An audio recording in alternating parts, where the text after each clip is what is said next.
Um dos temas que tem estado na ordem do dia é receber o subsídio em duodécimos.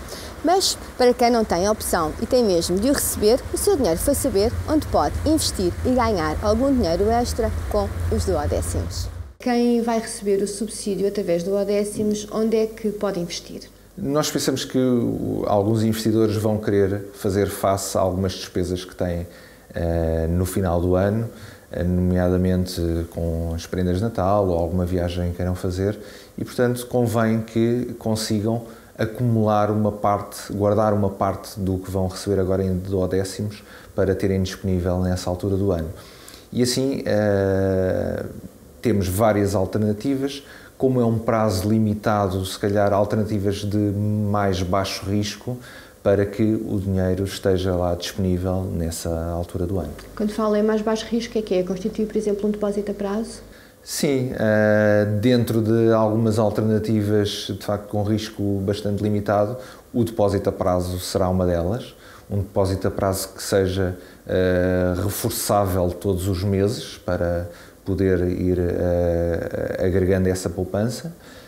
Alguns fundos de investimento também, fundos de investimento se calhar mais de tesouraria ou obrigações de curto prazo e, eventualmente, para algum investidor um pouco mais disposto a correr risco, mas se calhar também a rentabilizar um pouco mais esta sua poupança, podemos falar também de alguns fundos com vários tipos de ativos, um fundo misto, com uma ligeira componente de ações, eventualmente.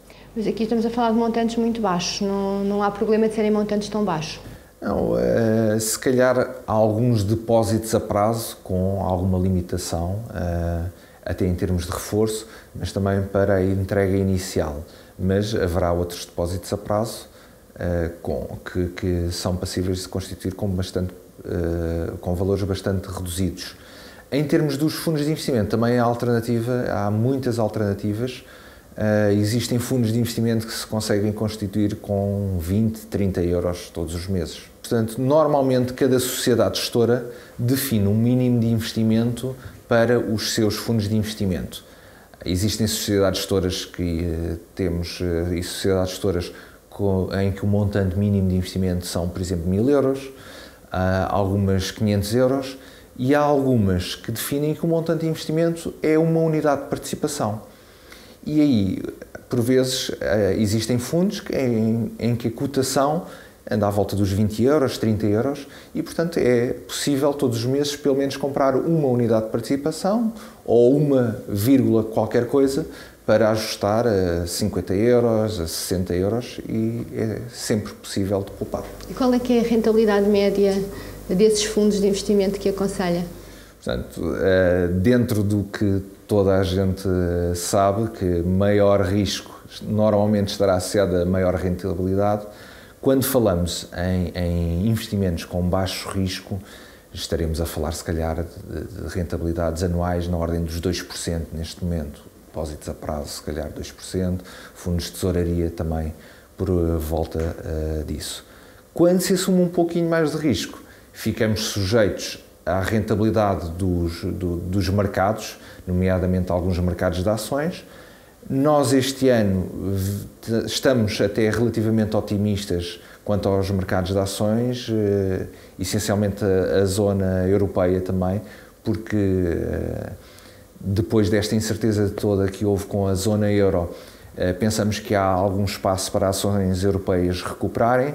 Portanto, quando se assume aqui um pouco mais de risco, podemos estar a falar, historicamente, os mercados de ações têm rentabilidades na casa dos 8%, 10%, consoante o ano, e pode acontecer e aí puxar um pouco mais pela rentabilidade. Portanto, no fundo, aconselha ou dá a dica de fundos de ações, colocar os duodécimos em fundos de ações. Para clientes que estejam dispostos a assumir maior risco, sim, podem colocar uma parte nesse. E as comissões? Não vão comer, uma vez que se fala de montantes muito baixos, as comissões não vão comer a rentabilidade? A quase totalidade dos fundos de investimento que nós comercializamos no Banco Best, nomeadamente são fundos estrangeiros, sediados no Luxemburgo ou na Irlanda, por exemplo, estes fundos não têm comissão de subscrição nem comissão de resgate. Portanto, o cliente pode entrar e sair quando quiser, sem nenhuma comissão. Obviamente que os fundos de investimento têm uma comissão de gestão, porque a equipa que está a gerir esses fundos tem que ser remunerada. Mas estamos a falar de grandes casas internacionais, um JP Morgan, HSBC, vários grandes grupos económicos que são especialistas na gestão de ativos a nível mundial. Ganhando um bocadinho aqui o balanço dos duodécimos, se calhar podemos dar a dica às pessoas que, poupando um determinado montante por mês, podem fazer um pé de meia. Exatamente. Se calhar o caso específico dos duodécimos pode ser uma boa maneira de se iniciar na poupança mensal e aproveitar, de facto, este momento para se iniciar uma poupança até de longo prazo, porque, se calhar, com pequenos investimentos todos os meses, quando olhamos, não sei, daqui a 5 anos, por exemplo, quando olhamos para trás, se calhar conseguimos acumular um montante bastante interessante e depois podemos usá-lo como quisermos, não é? Alguma ferramenta que as pessoas possam utilizar para fazer as contas dos duodécimos e onde é que devem investir, quanto é que devem investir? Existem alguns sites que têm ferramentas para a pessoa poder-se perceber quanto é que será o duodécimo. Também depende depois da pessoa olhar para aquilo que são as suas despesas mensais, aquilo que efetivamente vai receber e ver se dá para poupar o duodécimo todo, ou mais ou menos, e ajustar o seu nível de poupança e investimento mensal.